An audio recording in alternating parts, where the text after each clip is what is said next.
The title of this week's podcast is Physical versus Mental Health.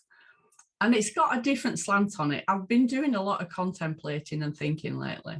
I don't know why that is. It might be an age thing. It might not be. I'm not going to question it because there's a lot of good stuff coming up for me right now. So I've written some notes down because usually this happens when I'm in the bath or I'm doing my hair or something. And I think, oh, that's an amazing topic for a podcast. And then I make tea and then I think, what was that thing I was going to talk about? And it's gone. It's got to be an age thing, that me being menopausal and all that stuff. But I won't digress into that. I wrote notes to keep me on track and that's what I'm doing. So if you followed me, you will know that I am not a gym person. I don't go to the gym. It's not my bag. I've got nothing against people other than admiration that go to the gym. The ones that have personal trainers, I take my hat off to you. Anything. I have in the very, very, very distant past had a DVD. I think it might have been Jane Fonda's. I think I might have had a couple. I might have had one of Davina's as well. And yeah, the other chap that did all the videos. See, this is what I'm so forgetful. I don't even know what it is. The body coach, something like that. And Joe Wicks, that's the one. Sorry, Joe, if you're listening to this, which you're not going to be, but sorry.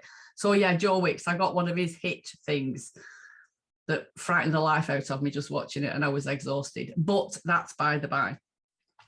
The reason why I want to talk about this is if we compare how we take care of ourselves physically and the different means there are available to us to do that versus how people perceive access to support and help and guidance with their mental health, and just compare the two. And I'm just questioning why that is. Why do we have things that are acceptable in one area and not in the other? And again, that can be a bit of a block for us or a bit of a stumbling block. So here's an example, and I'm going to compare the two and contrast, and you can make of this what you wish.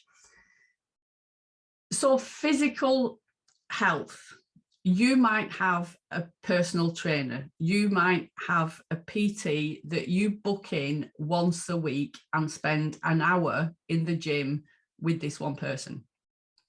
Versus mental health, you might go to see a counsellor or a therapist or some form of paid support for an hour in a room and get one-to-one, undivided, personally,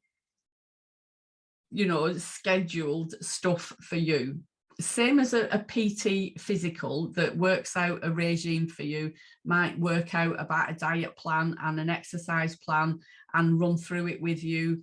And you kind of get it and then you struggle and you go back and say, can we tweak it? I'm not sure what's going on, but I'm finding that really difficult. So they tweak it. Exactly the same with therapy, personal therapy, one-to-one. You go in a room, you talk to somebody, you let them know what's going on, what you want to change, and a therapeutic plan will be drawn up. And it's really important, if you're seeing a therapist, that you touch base with them and let them know what's working and what's not for you, because then it can be tweaked. Then the therapist or counsellor knows what's helping and what's not helping. If you just go in that room and listen and don't really invest in it, nothing's going to change. Exactly the same as if you went to a PT and just laid on the mat and had a kip for an hour and didn't really do anything, it wouldn't work. Would you have a go at your personal trainer for not feeling fitter if you didn't invest in it? Hopefully not. Would you kind of not feel that happy with your therapist if you just sat in the room and didn't invest in the things that were being spoken about? Maybe, I don't know. It's just a way for you to compare and contrast on where your thoughts and feelings are around that. So that's the PT. You might join a gym and pay X amount of money a month to go to the gym to use the resources. I have a private members club where people pay me a monthly subscription, and we have a Zoom once a week. So they get an hour of me once a week. I put videos in there, I add content. So they're kind of using the equipment without the one-to-one necessarily from me. So I see a gym membership as the same. There might be a qualified person in the gym waltzing around that will show you how to use the equipment and tell you, you know, your posture's not that great, you need to do something with it. So my membership is a little more of me in there. We do have one-to-one meetups, and I do post videos and things, so I'm quite present in my membership. But again, I'm just comparing and contrasting the two and how they can be done. Classes in a gym, there's classes. You might go to aqua aerobics, or God forbid, I'm really showing my fear of being in a gym, which again relates to therapy. Some people have that feeling with you know, mental health and therapy. But a spin class, what is that about? I don't know. My therapy classes aren't, well, I suppose some of them might be like a spin class. If I hit something that really resonates for you, it might open up the floodgates for you wanting to explore a lot of things, which, you know, metaphorically could be the same as a spin class, where it's fast and it's furious. Change can happen really fast. But I'm just giving you an example of the ways that, you know, maybe mental health needs to follow the physical health route and offer lots of different ways for people to access support with mental health. You know, my therapy happens in a one-to-one. That's how it happens. The other stuff is coaching, the other stuff is support, the other stuff is me offering my skills, but it's not therapy. It's not individual to that person. It might be around a certain topic. So some of the videos that I do, some of the courses that I do will be around anxiety, for example, or some of them might be around parenting. So there's a topic and a theme that will resonate with a lot of people, but it's not individual. It's not looking at people's individual coping mechanisms for anxiety, for example. It's more general. So those are the classes and everything. You might get a DVD, an exercise DVD, like I did with Davina and Joe Wicks. Same as what you can do with me. I have lots of stuff on YouTube. It's free and you don't have to pay for it. So you can watch a video on YouTube. You might be watching this video on YouTube. So it's a similar thing for us to talk and explore around topics of mental health, general topics. You know, the videos and the free stuff is very general. It's for me to just tweak your interest. If you want to know more, then you can get in touch with me and we can talk about what's available, not just from me, but out there. I get that my type of therapy and me as a person might not fit for everybody, and that's absolutely fine. I'm happy to signpost people to other places. You know, I'm not an expert on eating disorders, for example. I can talk generally around the topic, but I'm not an expert on it. So I would signpost somebody with that subject matter to somebody that, you know, was a specialist in that area. I would imagine the same as what, you know, PTs do. There's I'm talking like I know what I am, but I'm not.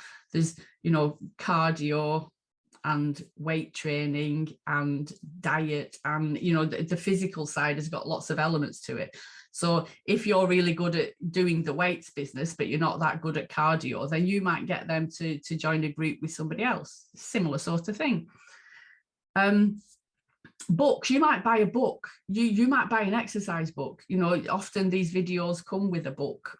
You might be somebody that listens to podcasts and likes listening to somebody going through a yoga exercise with the nice music in the background, and you're doing it while you're listening to an audio, or, you know, reading a book. There might be diagrams that you can learn about nutrition and things like that. Same with therapy. There are lots of self-help books out there. What interests you, what tweaks your, you know, interest and imagination is different. We're all unique. That's the thing. So that's what I just wanted to talk about, really, that maybe us therapists and us people that work with mental health need to widen our horizons as to what's acceptable and what's not. And that some people want to buy a video and never look at it.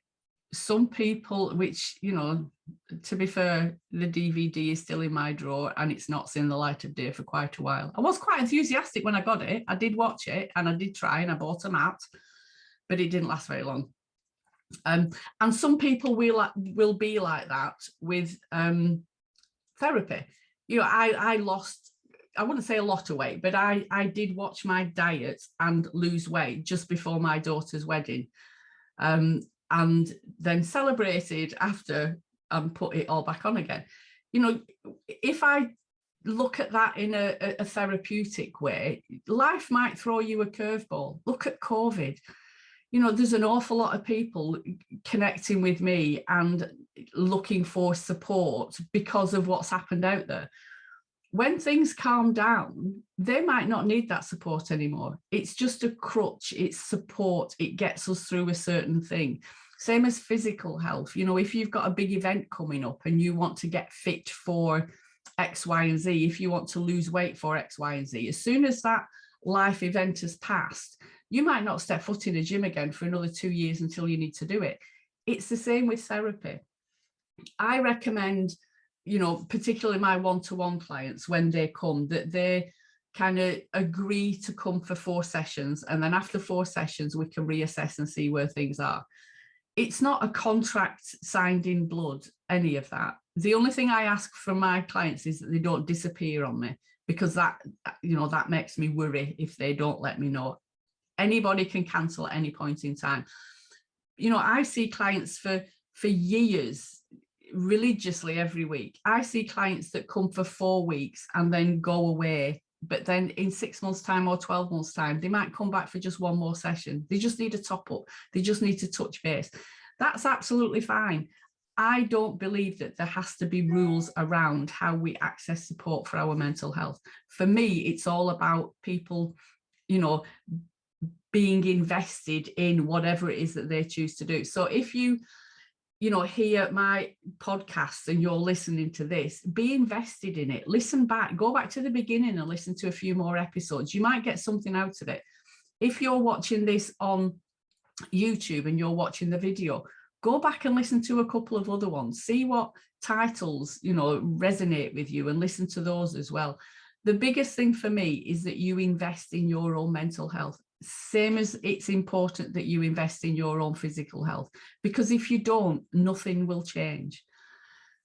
So I hope that's helped, and I hope you don't feel like you've been, you know, berated or breached. It's just something that is kind of bubbling up for me at the moment, that, you know, I want to help and support as many people as possible. There isn't enough hours in the week to see everybody one-to-one, but there is enough hours in the week for you to access me, whether that's through the free stuff that I do, that, believe it or not, I get so many criticisms because I offer things for free. People don't access my free stuff because they think there's a catch.